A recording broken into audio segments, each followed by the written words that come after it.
Yeah? Okay, so we're going to have a really, really interactive dialogue today on the conference. So let me give you the title. It's Entrepreneurship and Sustainability is the general theme for today. So we're going to be talking about the Global Acceptance Network, Bhutan, and the interconnected digital ecosystem. And with me today, we've got three illustrious speakers. We have Eric Drury in the middle, we have Drummond Reed on the far end here, and we have Jacques van Benecke sitting right next to me. And what's happening in the marketplace is fundamentally critical for the future of society, where things are going. And pretty much what I've learned over the last few days is that Bhutan is really this lighthouse sitting on top of the world, shining light on the capabilities of what does it mean to truly create a network, a private, public good infrastructure to make this world happen. And that's really what we're going to be talking about, because Bhutan has just joined this group called the Global Acceptance Network to help us take this message that we've created here in Bhutan and bring it throughout the rest of the world. So terribly, terribly excited about that. A bit about our speakers. You can read about them online. Go to LinkedIn. But Drummond Reed is the Director of Trust Services at Gen Digital. And there's so much more behind that. Drummond has been developing startups and been in the field and leading this field of self-sovereign identity now for well over 25 years. And he was one of the founding participants and members at a concept called the Internet Identity Workshop, where the world of identity, this whole concept of self-sovereign identity was born. Then we have Eric Drury, who works as a strategic research and implementation provider and advisor to enterprises on how we do all of the stuff that we've been talking about throughout the last 3 days.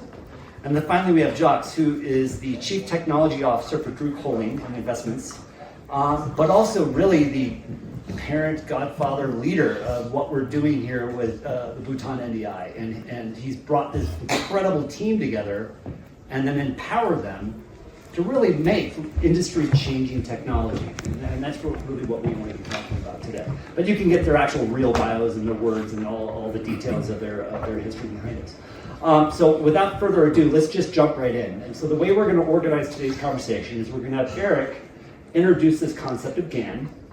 Then Drummond is going to introduce the concept of governance and what that really means. And then we're finally going to have Jacques give us an introduction on how this applies within the overall concept of Bhutan and Bhutan NDI, but specifically, why did you join GAN?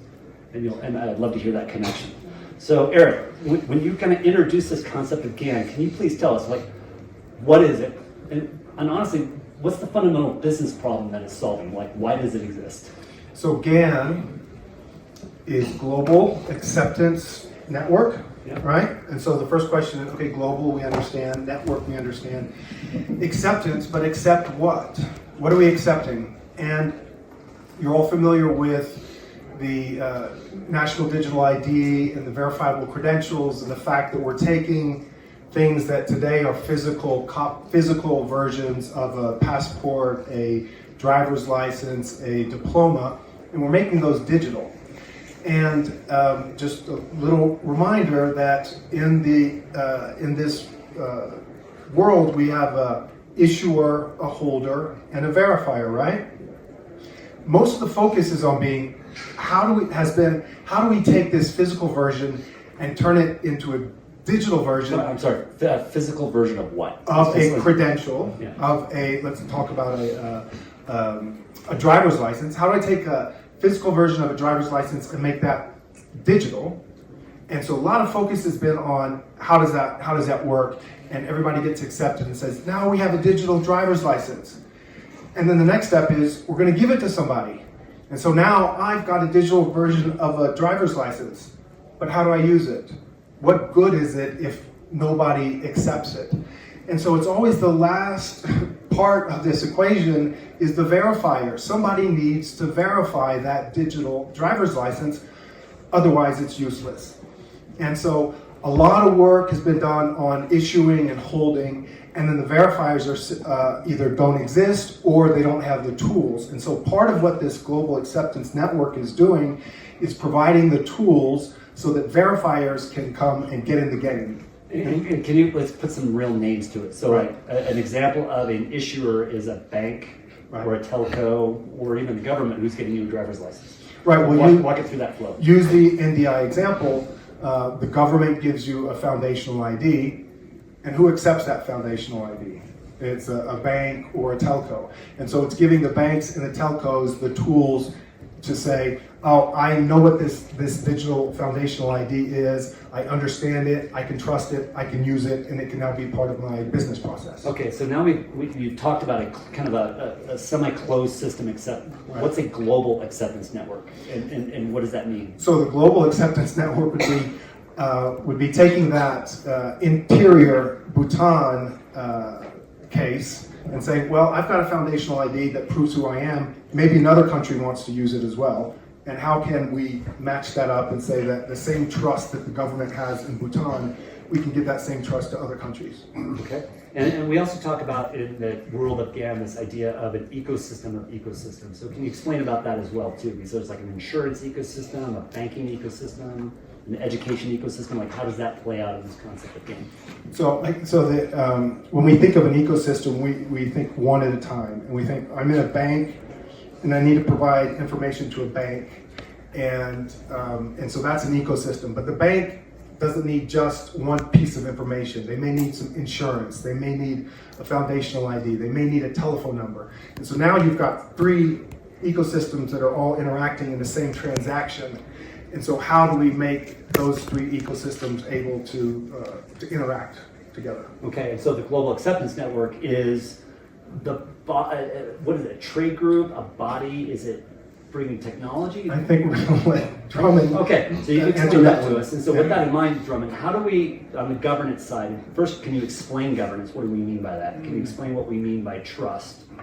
And then when we were talking in the car and prepping for this too, we were talking about issuers, holders. We were then talking about the verifier. But then there's this registry in the middle and a governance model that sits underneath. So can you explain, aka what the industry calls a trust diamond. So can you explain that? Yes.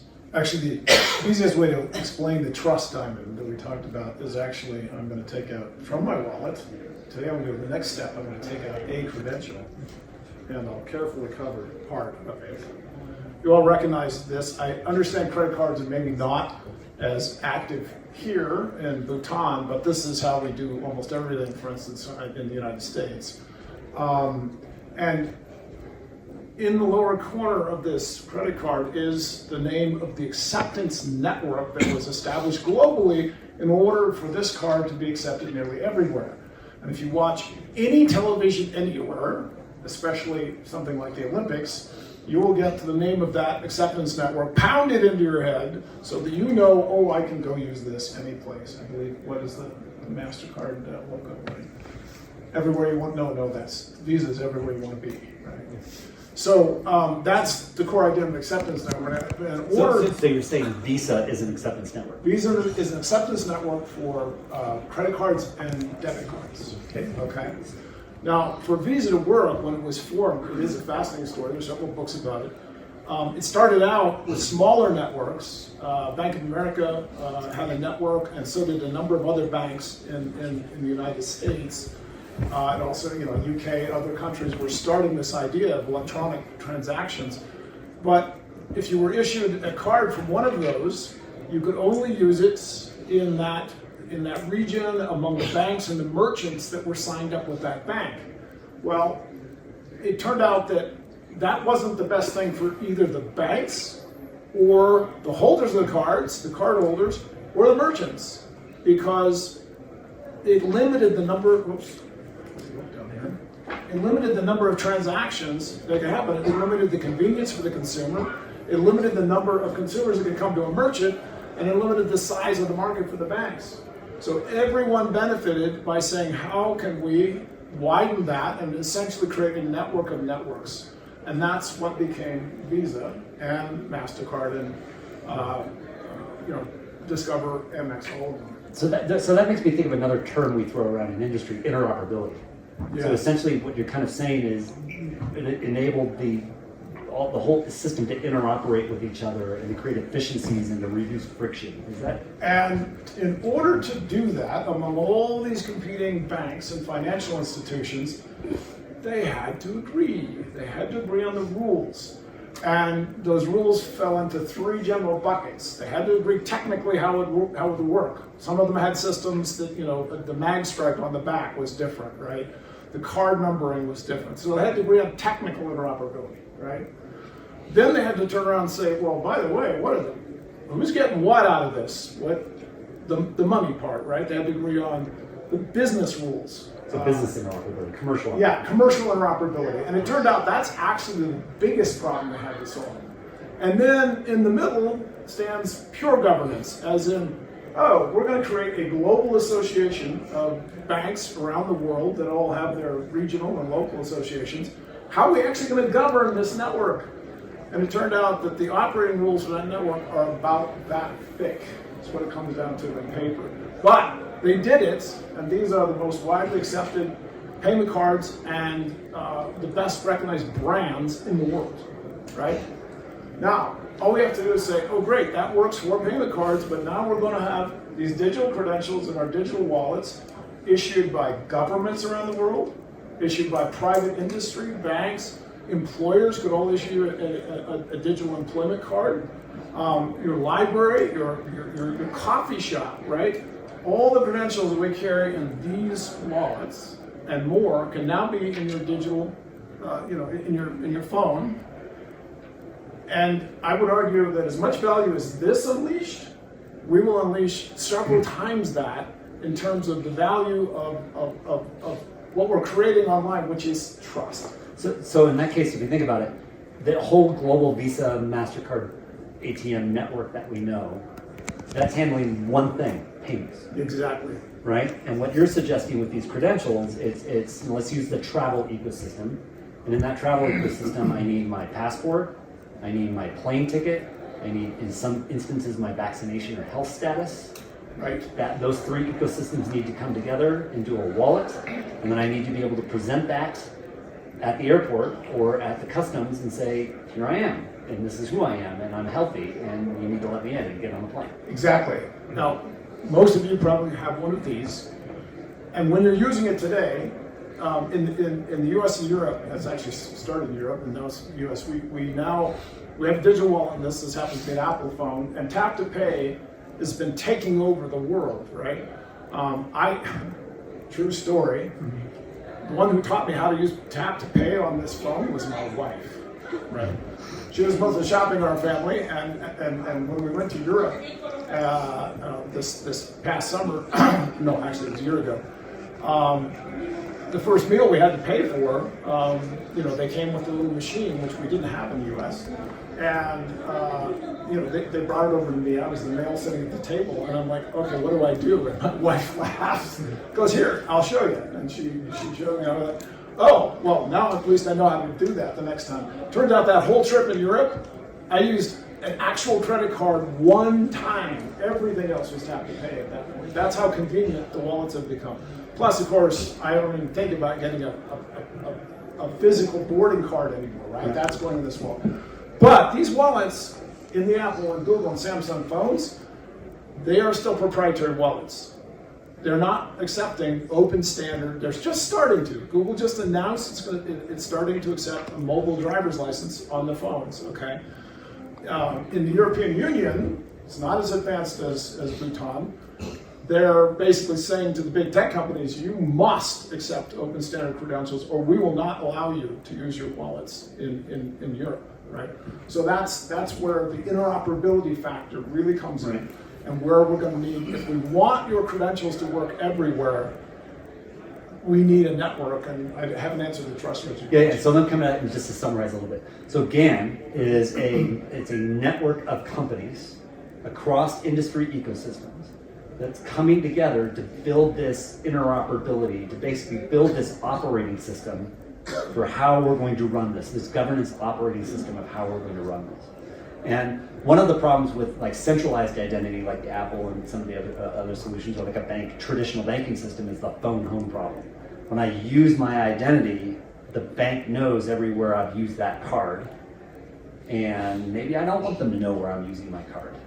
So what's this trust registry part of the system? That's the last piece. So the two big differences between the global acceptance network and these payment acceptance networks is they are centralized systems. They started out thinking they could be less so, but then it got centralized, and now of course They're actually for-profit public companies, Visa and MasterCard both. All of your credit card and payment data transactions go through that. They know, they have in their databases all of that information. It's mostly happened because it needed to be centralized. They didn't have a solution then. That's all protected in most countries by regulation, right? You just simply can't go and use that data for anything else. If we're going to move to verified digital credentials that are decentralized, that are in our digital wallets, and they need to be accepted over a network, this is much more sensitive data, and we can't even consider a centralized, imagine one centralized network or place in the world while all the digital transactions from our wallets were going through there in order to be verified, right? It's just not tenable.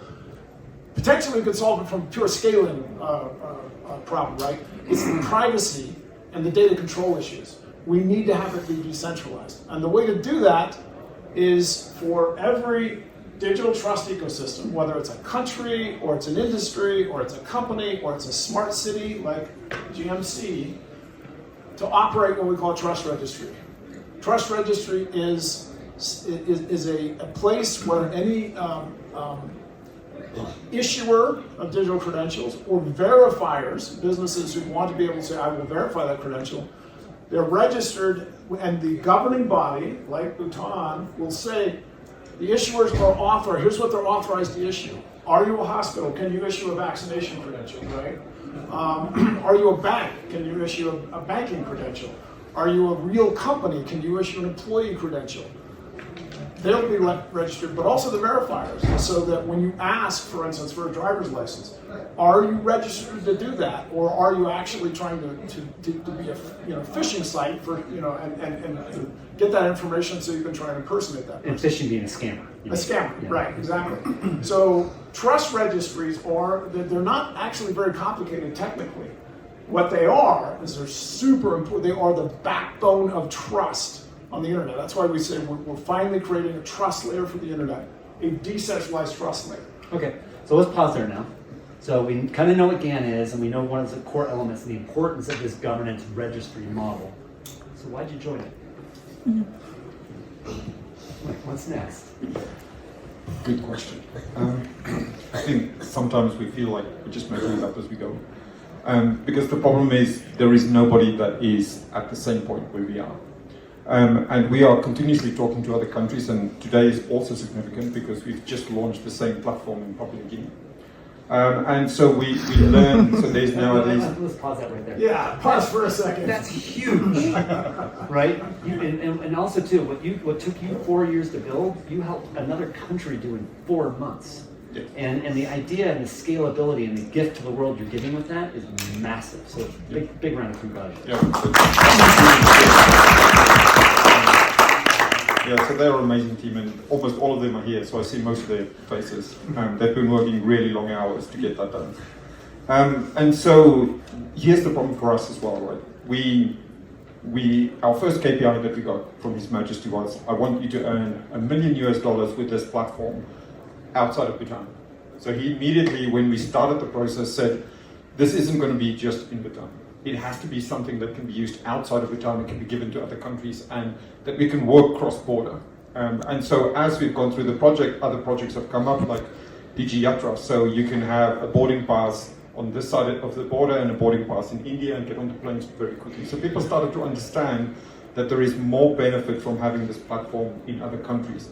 And we know that there's quite a lot of Bhutanese that travel around. There's large populations in Australia and in Kuwait and in Canada. And if we wanted to stay connected to those diaspora, we needed to have something that we can use anyway.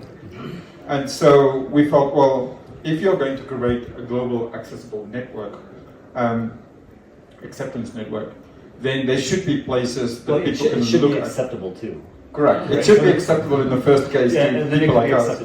And then it also, there should be good examples, because a lot of people don't necessarily trust the technology that we use, and they want to see where it's working. They want to understand that it can scale. So we've spoken to countries like the Swiss, and the Swiss National Bank went down the same path as us. They used sovereign blockchain, and it didn't scale, and they put all their projects on pause. And so for us, we started on the same blockchain, but instead of like them, we paused the process. We actually said, you know what else can we use? So we went from sovereign blockchain to individual blockchain, and it became better. And then we went, oh, actually, maybe that's also not great, and we want something better. So we went from there to Polygon. And as part of this conference, we've just decided to move somewhere else again, because we found something better, more reactive, and that's more trusted. And let me pause you there too, because you said something earlier as well. Nobody's done this before, right? And what you're doing is incremental formalization. You're learning along the way, and you're learning the needs of scalability, and you're testing the edges to see what works and not work, and that's part of the flexibility of what you've built. Yeah, and so if you're in a constantly changing environment like that, the first thing that could potentially go is trust. And that's why we worked so hard. We have a trust registry. In that trust registry, as an issuer, you get a physical thing that says, hey, I'm only allowed to issue this. As a verifier, we put in that trust registry, you can only ask for these data items. So that we have a very controlled environment. So privacy and security is a very, very big thing for us. And just to pause there and go back to that. So what Drummond was saying, you've got setup for the issuer. You have a setup registry for the relying party, the person that's going to take in that. Yep. And that's part of that model that he just discussed. And so you built that model here in Bhutan already. Yes, correct. So once we were happy with the trust registry and we really knew that we had a really secure environment or ecosystem that we can operate in, we wanted to say, well, if it's great for us, how can I use it somewhere else? Because if I have my passport in my phone and I get to an airport and I still have to take my paper one out and a paper visa and a paper all these things, it's very friction. It has a lot of friction and it takes a long time. So we started looking at what's in the industry being done in terms of cross-border and that sort of stuff. And we saw the UK saying that by 2030 they're going to go passportless. We looked at Aruba, which is a small country near the US, and their airport is set up in such a way that you have pre-registered for everything. But when you get to the airport, as long as you've registered your biometrics, you can literally walk through the airport without taking a piece of paper out, without having to talk to it. It's kind of like Amazon Go when you walk into the store, pick stuff up, and just walk right out. Right? It's kind of like that, except the airport doesn't charge you afterwards. So we looked at these things, and we understood that NDI is already such a big leap forward. And what we wanted to do is to say, hey, to the rest of the world, come and look at us. We are very open. In our NDI dashboard, we show how much money are we spending, where are we spending it. We show how much people work, how much money are we spending on the human resources to build this, because we spend a lot of time training these people. None of the people that are in this team actually started this project with the skills that they have today or needed. It's new technology. We train everybody into a new skill. And then halfway through the project, we change blockchains, we change platforms, and we retrain them again. Well, and again, imbue trust into the team. Correct. And per the opening keynotes we learned today too, mindfulness, learn to learn. You're really embracing the concepts of everything we've been talking about. And so the most important piece that we want to teach them and that we continue to teach them is that every time you make a trade-off, you have to keep security, privacy in mind, because if we trade any of those off, we lose trust. And if we lose trust, then none of our credentials will be accepted outside of Bhutan. And that's always from day one, because it's a directive from His Majesty being a key part. So we've been talking to the US, we've been talking to Canada, we've been talking to India, to the Swiss, and quite a lot of countries around the world. And when they published the EIDAS standards, we started really looking into them and seeing, well, how can we make sure that what we have would actually work one day? So they're aiming at about 2 years from now to have a wallet, and to have something that's close to what we have today, around 2030, that time frame. But we wanted to make sure that if you had a trusted passport here and you go into Europe, that they would accept it. All right, so I've just heard a lot of terminology too. So people that are here in the audience or people that might be watching this video later, let's define some of this. So first, this idea of security. What do we mean by that? What is security? So security for us are a couple of things. The one is the information we have in our wallet is all the personal sensitive information, all your personal identifying information, your driver's license, your date of birth, where do you live, your qualifications, where do you work, how much money do you get paid, your allergies, all these things are in your wallet now. Even your verified phone number if you're a Tashi phone person. So we wanted to make sure that nobody can get access to it. So access is about, security is about access control. It's about access control in the first sense. So what did we do? We encrypted the wallet. We encrypted everything that's in the wallet. And then if you want us to back up the wallet for you, we encrypt it again. we break it up into pieces, we spread it over 20 different databases, and we put breadcrumbs down so that one person, even if they hack your phone and they know where your backup is, they still only get one part of it. They wouldn't know how to get all the other so parts. therefore they don't get going. Yeah. So access and then protection of the actual wherever we put it. Now, this term privacy, and I think that confuses a lot of people too. Because privacy, I think a lot of people say, well, I want to keep things private. But it's really not about that. It's about having the control to determine who gets to see it. So selective disclosure. So can you talk to us about that? Yeah, so from a privacy perspective, we wanted to be sure that I need to trust who's on the other side, because a lot of times we don't actually physically see who's on the other side, but we needed to be sure that who's on the other side is actually who they say they are, not somebody pretending to be them. Because we see a lot of fraud with people imitating other people. So we said, well, what are all the measures? So for somebody else to be able to impersonate me, they need to get all my information, or they need to have some way to bypass the biometrics on my device to get into the app. And we said, okay, but why don't we do 2 or 3 layers of security? So when they share that information, let's say they somehow found my phone and they want to open a bank account to try and then move money into that bank account out of my real bank account, they would need to have a lot of things. So if they try and open that bank account, they need to bypass my biometrics. They then get a question from the bank side saying, hey, can you provide all this information? And even if they say yes to all of the information and they say submit, the system asks them another password, so like a PIN number and stuff. So you need to know something of the person. You need to also bypass the liveness test and biometric. And we understand about deepfakes, and we have mechanisms in place to make sure that people don't use deepfakes to impersonate you. And so all of these things build to a wallet that is physically very hard to access. So what I've heard then is it's not just technology. It's also the governance models, and it's the registries. I mean, you built this whole package, so you're just plugging right into this GAN ecosystem and helping the world do it. So once we got to this point, and we're now starting to use these verifiable credentials, every time you share something with the bank or one of those, it does ask you for a password, a PIN number, so that you can, you have that last defense. So in a way, we're adding friction to the transaction instead of like we've been for the last few years trying to remove all the friction.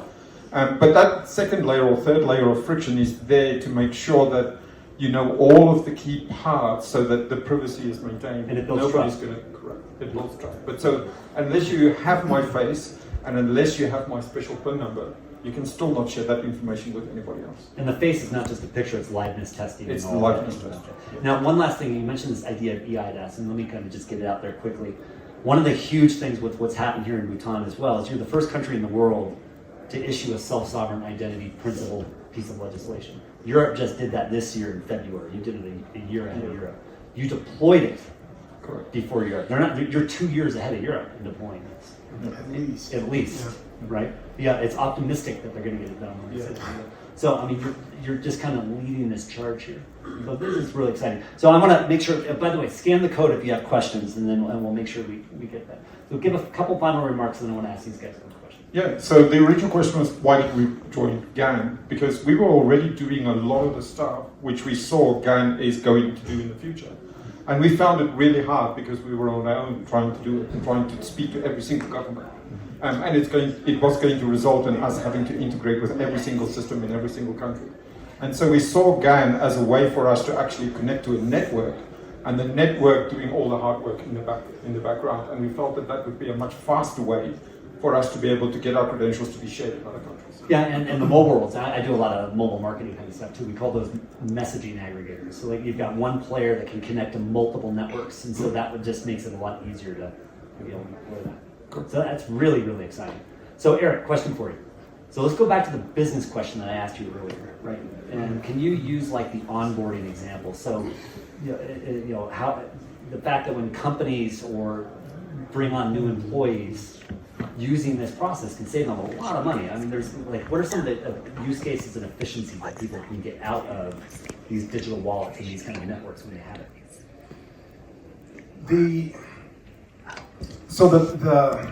The verification process takes a lot of time, a lot of man hours, and a lot of administrative paperwork.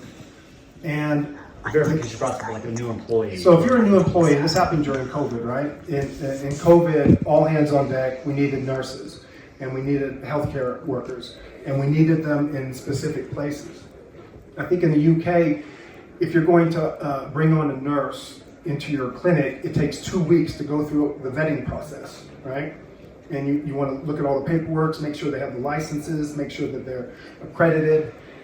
And in COVID, we didn't have that time. But if you have a credential that says, I am a registered nurse, I have all the credentials, I have everything that I need to work for you, and that's in a registry somewhere, and that's a trusted registry, rather than going through that process every time the nurse moves to a different clinic, you can just go to the registry, ping the registry. If you trust the registry, right, and you trust the governance framework, which is governing the registry, then your vetting process and your onboarding process goes from 2 weeks to 2 hours.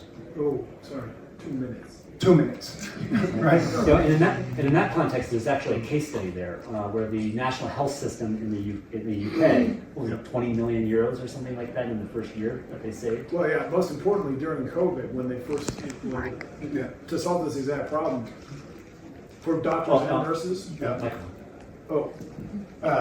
National Health Service, and during COVID, they saved 100,000 doctor hours by moving to digital credentials for doctors and nurses who had to move constantly between the different, it's nationalized health there, in order to meet the demands when it would spike, when COVID would spike in different places.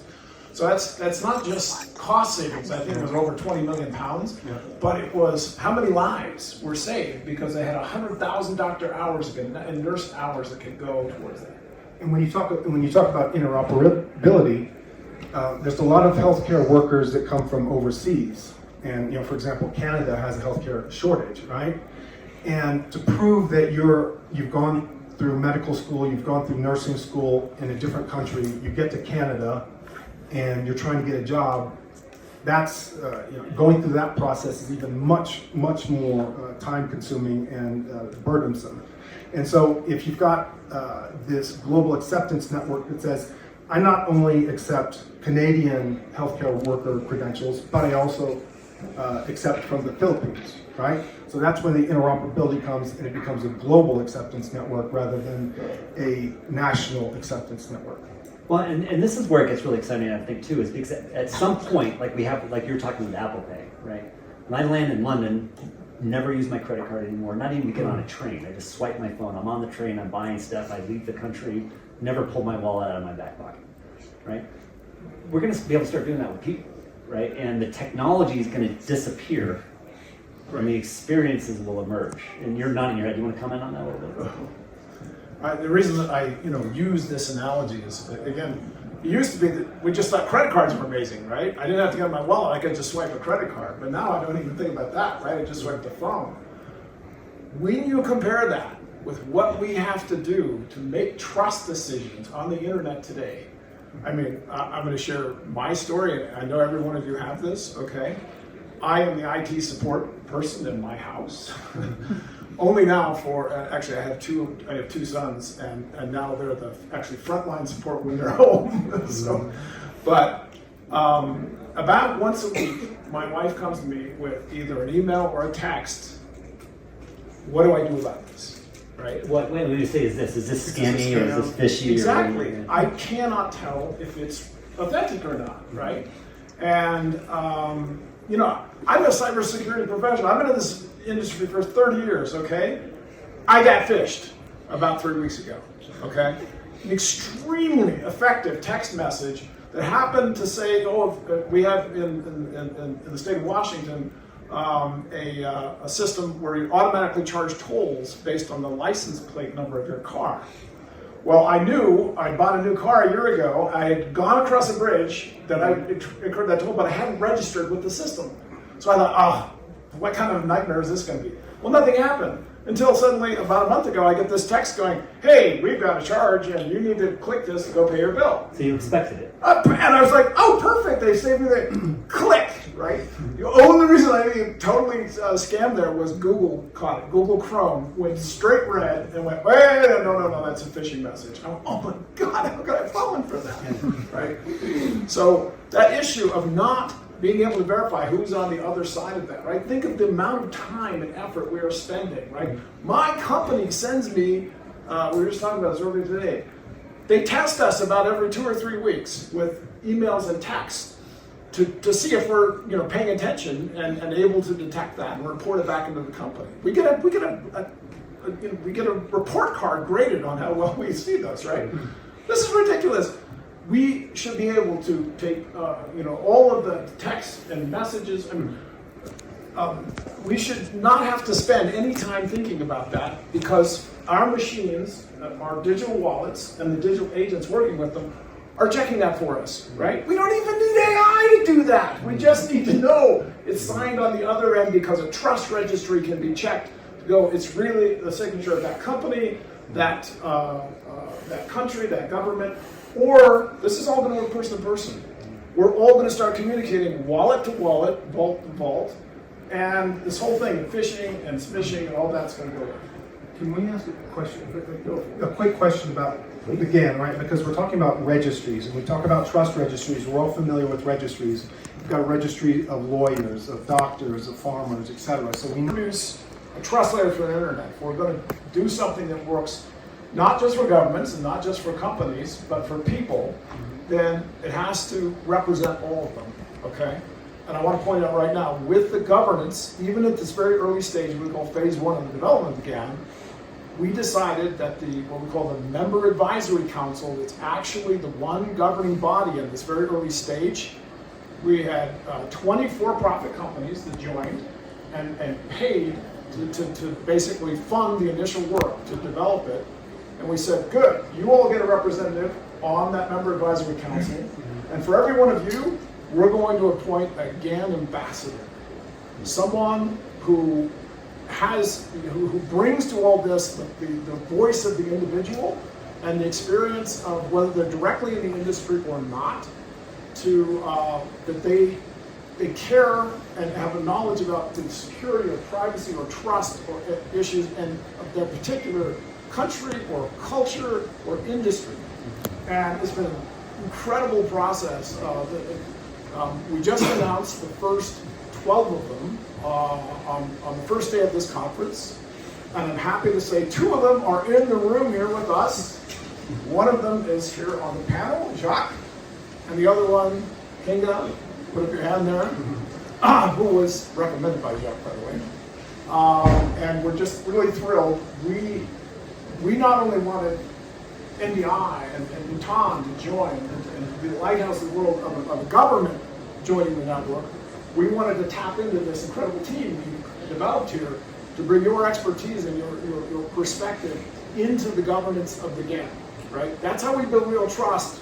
And then help evangelize and deploy it like they're doing with the rest of the world. And then help evangelize it and deploy it like they're doing with Papua New Guinea and the rest of the world. Absolutely. That's why we call them GAN ambassadors. Yeah.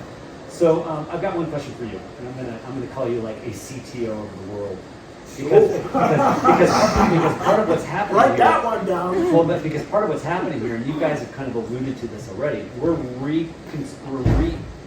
recreating the architecture of the internet. So you just said we're adding a trust layer to the internet. Layering on. We're layering on a new layer onto the internet. You're helping layer an identity layer onto the internet that never existed before. That's been, and when we talk about decentralization, by the way, when we say that word, what we're saying is we're getting it out of the central coffers of the companies and out of the governments and putting it to the people. And so we're actually flipping it around. We're centralizing it to the individual and decentralizing it out of the hands of the people. And then we're also adding an age layer to the internet too. So can you talk about some of these new layers and how you see that happening out there in the world? Age layer onto the internet. Well, because the internet's becoming age layer, right? And to be able to protect and that guardianships and your custodial wallets and all of these other elements.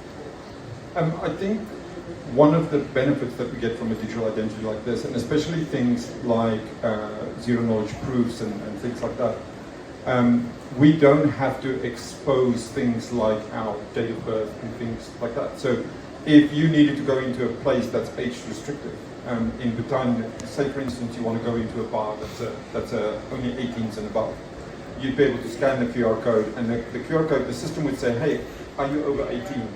And check the truck registry that when the answer comes back and says, yes, this person is over 18, that it understands that it can trust this person, it can walk in because of all the other parts that And it's not phoning you home and telling the government that you're going to go grab a beer. Correct. It's Right, not phoning home. It's directly talking between my phone or my device and that thing. And so that then gets pushed further into. So if you're on the internet, there are quite a lot of the countries that are now mandating that if you are in chat rooms or if you're watching pornography or anything like that or go onto the deep web, that you need to prove your age. And so some of those places say, hey, provide me your credit card details or provide, because they make an assumption that you have a credit card if you're over a certain age.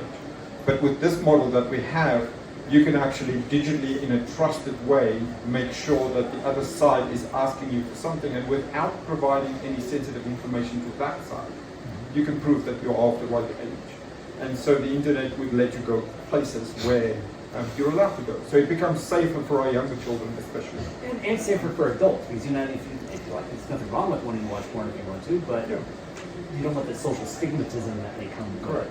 It does provide you with a level of anonymity, and there are lots of schools of thought for that it's a good thing and a bad thing.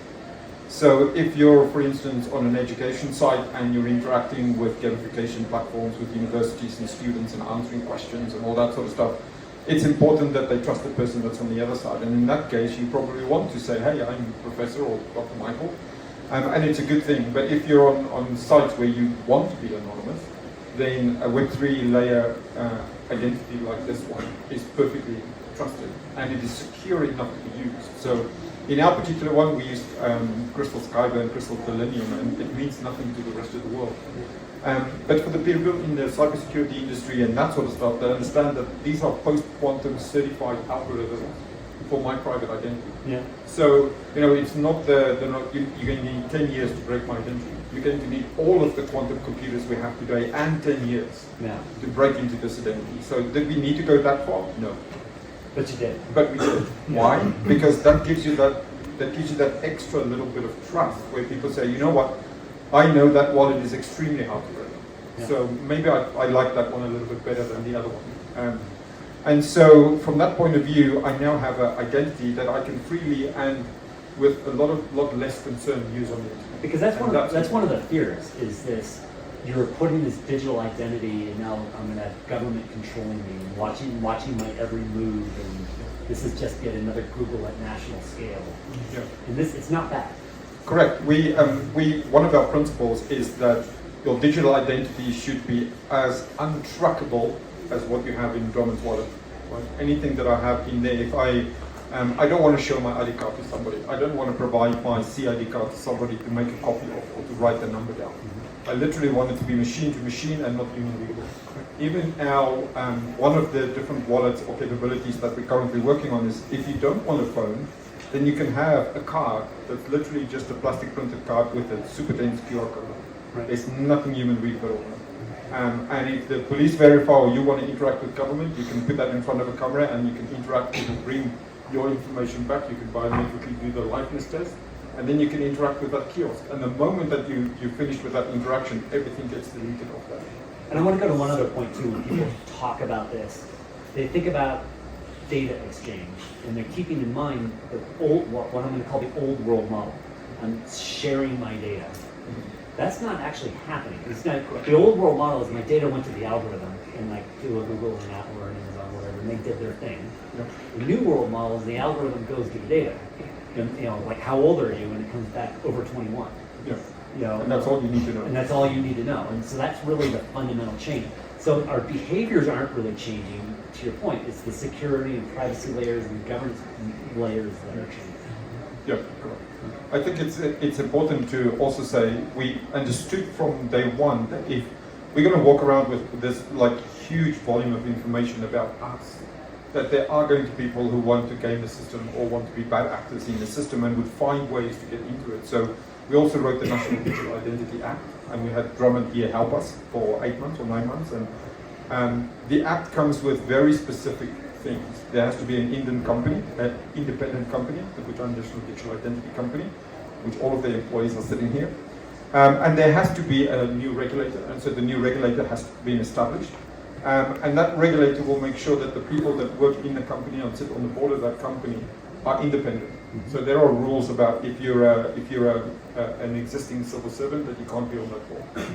So that we try and minimize the impact that government have on steering this particular platform. So we wanted to disconnect as well.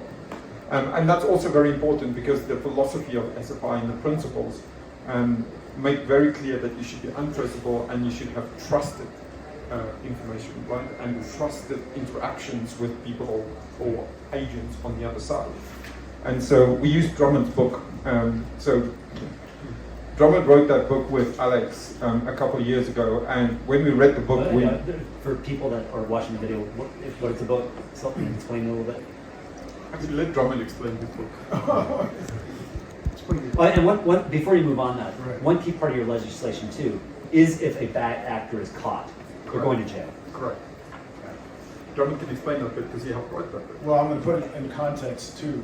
So the book's called Self-Sovereign Identity, and it came out, it came out in the middle of the pandemic because we finally, with the pandemic, had time to finish it. And so did, we asked a whole bunch of authors to contribute to it. When the pandemic hit, suddenly they all had time to contribute their chapters. So we ended up with twice the size of the book, and there's another third of it that's online only. Anyway, we needed to explain what this new paradigm was all about.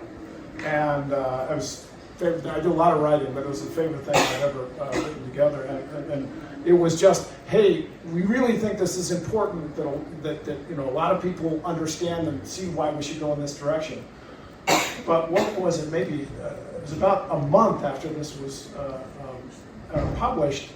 The co-author and I, Alex Brucia, got a LinkedIn request, and of course, it said it was from a representative of the government of Bhutan, and we went, phishing, right? It's a phishing thing. It couldn't really be them. But Alex checked it out, and he got to me and said, no, I really think it's them. We should probably talk to them. And so we had our first call with Jacques. I'm trying to remember who else was on that call. I think the very first one was just me, and then the second one we had a couple more people. We Yes. had the CEO and a few Exactly. more people. And not only had they read the book, they were serious about saying, hey, we think this is what Bhutan should do. And Alex and I were like, we were chatting on Signal in the background going, you think they're serious? Are they real? Is this for real? But then we said, and you said, well, could you help us? How could we actually go do this? And I thought, oh my God, someone's actually going to take it. And the amazing thing is then we started to work on that, and we first went through and decided on the technology, how you were going to actually implement it. And then one of the key points in the book, there's a little chapter on governance, is we said this, technology is not enough alone to solve trust, digital trust, right? You have to have governance, and it is as important, if not more important, than the technology. Well, they listened to that too. So then they asked for help with the governance framework that they were going to write, and we got, and I was super glad to help on that. And we got about 6 weeks into it, and then the next call they said, we think we need to write this right into our national legislation. So will you help us draft a National Digital Identity Act? First country in the world. First country in the world. Self-sovereign identity. And they were going to follow the principles in the book. All right, so let's pause there. This is a question for all of you, right? What are self-sovereign identity principles? I think that's really important to make, because it's not about the technology. What are the principles? What do we mean when we say self-sovereign identity principles? Well, I don't want to take too long on that because there is a set in the book. There's actually an appendix. But just in summary. The most important part about it is that it's individual control of personal data. Okay, it is really the heart of it. Is that the whole system has to be designed to recognize and give individuals agency over their personal data, relationships, and communications. Interestingly enough, the term, a lot of folks, and even some governments, didn't like the term self-sovereign identity because it's like, no, we're sovereign nations. I've tried to continually, and it's starting to catch on, pointed out, we're all sovereign. You're sovereign as a nation, and you're responsible for what you do as a nation. And companies are sovereign, cities are sovereign, people are sovereign. Yeah. So it's all about respecting our relationships with each other. Everyone should be able to control that information. We use this example, of course, of our digital wallets. but one of the largest open source projects, and the platform you're using is using a lot of code that came from that. It's enterprise wallets. Companies need these wallets. They need wallets for all of their employees and contractors. And you're going to need wallets for your AI bots. They're going to need to prove they're real and what company controls them and what their governance is if you're going to trust them. And we'll also be needing to send content that's training the AI and that we're using and all that. We'll come back to that in a minute. So we do have a question from the audience. How can NDI sustain itself as a business entity? Yeah, so Papua New Guinea is actually the example of that in the first instance. So we spend a lot of time thinking about, well, if we create Bhutan National Digital Identity Company, and we employ a lot of Bhutanese, and the intent is always that it's only going to be Bhutanese that works in that company. Because we want the knowledge to grow and we want the company to grow. And so how do you keep paying these guys salaries? How do you pay them bonuses and things like that? So we went back to basically our command from His Majesty and money outside of the country. So we've been speaking to a lot of countries, Papua New Guinea being the first. We met them for the first time end of April this year, signed a contract. Actually, we started coding in May. We didn't sign the contract until at the end of August. So awesome. Trust. Right, there was a lot of hand smacking for not signing the contract before we start. But anyway, and the thing is now, the agreement we have with Papua New Guinea is every time they issue a foundational ID, they pay Bhutan NDI one of their local currency. Their local currency is worth about 25 US cents. They have somewhere between 18 to 20 million people in their country. They don't know how many people they have. They don't have a central database. So we're also helping them create that registry from a separate part of what we do. But it means that there's a consistent flow. They have roughly 500,000 new babies every year, which means if they stay on that track, then we'll get 25 cents for every 500,000 every year. And that becomes a very sustainable fund, because that money is actually quite worth a lot, and it's foreign currency coming into it. For Rwanda is the next step after Papua New Guinea. We're part of a consortium that's busy in an RFP process. But when we submitted, there was only 4 companies, so we're in the final 4. And unofficially, we've had word from some of the people there that we're in the top 2. So we're one of the companies they're going to explain to. So that's going to be the next evolution. So once we start working with Rwanda, we need a whole new team, because this team is fully occupied working on Bhutan. And we need extra people, because now that we've launched in Papua New Guinea, they have 900 citizen services. We've only done 3. So I need an entire new team to help put Papua New Guinea together. And then Rwanda will come up. In each one of these, obviously pay for our services. We make some margin on top of the building services, but the real revenue comes from licensing. And then the benefit that we get from that is, in Papua New Guinea, we needed a web wallet. So we built and paid for the web wallet there, but we need it here as well. So because we own everything we develop, the web wallet doesn't come to Bhutan, and we only pay for it once. We're also working on a health passport, which you guys described with the NHS. And so the agreement we have with Papua New Guinea is, if you are issuing an identity that's being used somewhere else as an identity, then you should pay for them as well. So they agreed they'll pay for a foundational ID, a driver's license, and a passport. So now I've tripled the potential revenue from that country. So instead of getting 20 million and 25 cents, I'm now getting 60 million and 25 cents. And every year I'm getting another 500,000 times 3 for each of those. So that's the business model. And but there's another part to that too, because that's like the public good infrastructure part of it. But now you have that. What about the private good infrastructure? Because now you're having banks and telcos. What's going to incentivize them to connect into this network? yeah, so here we're very fortunate in the sense that we have a small. By the way, that was a question for the audience. That was a follow-up question. We have a small banking community. We have 5 or 6 banks, and we're working with most of them already, talking to them. Some of them are already busy integrating and stuff. Because they understand that it would reduce a lot of the friction for their customers. They would be able to like what Eric was talking about. Yeah, look like what Eric is talking about. And opening a bank account. I mean, my personal story, when I came to Bhutan nearly 4 years ago now, it took 3 months for me to open a bank account. I had probably 6 or 7 pages to fill in, different stamps with different value on a couple of pages, fingerprint. Now you can, using our platform, we showed the demo to Bank of Bhutan the other day, you'd be able to open a digital bank account in about 5 or 6 seconds. So it's like that. The difference is just phenomenal. And you don't need to come to the bank. So we had the legislation in the original ICM Act of 2018 that you don't have to do a signature to the bank. We just never used it. But now with NDI and with our digital signature component that we have, you can actually stay in your home in the east of Bhutan, open a bank account, sign it digitally, it's all good. So, And this is for all of you too. This is also another part of the restructuring of the world, if you will, because we're now getting these kind of free new, I don't want to call them free, but we're getting these new infrastructures for people to be able to assert claims about themselves. There's multi-billion-dollar identity networks out there doing that right now. Sure. We're going to be stripping a lot of cost and friction out of those things. out of the system. Yeah. And then, so I want to make one more point. So when GMC comes around, next year we're starting to build the airport.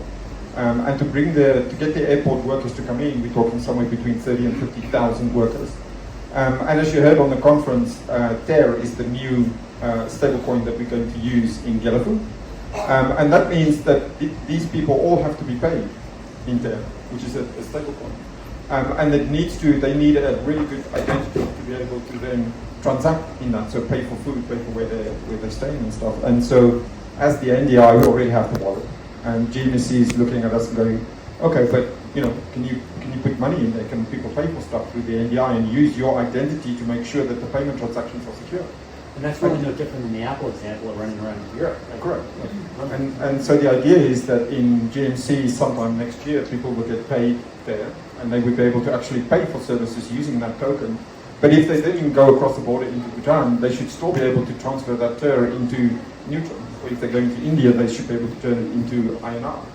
And so that capability is going to be added into the wallet. So, that's going to be another team that has to build the GMC version of Bhutan NDI, because we're going to rebrand it as the GMC wallet. And then that will also become a source of revenue.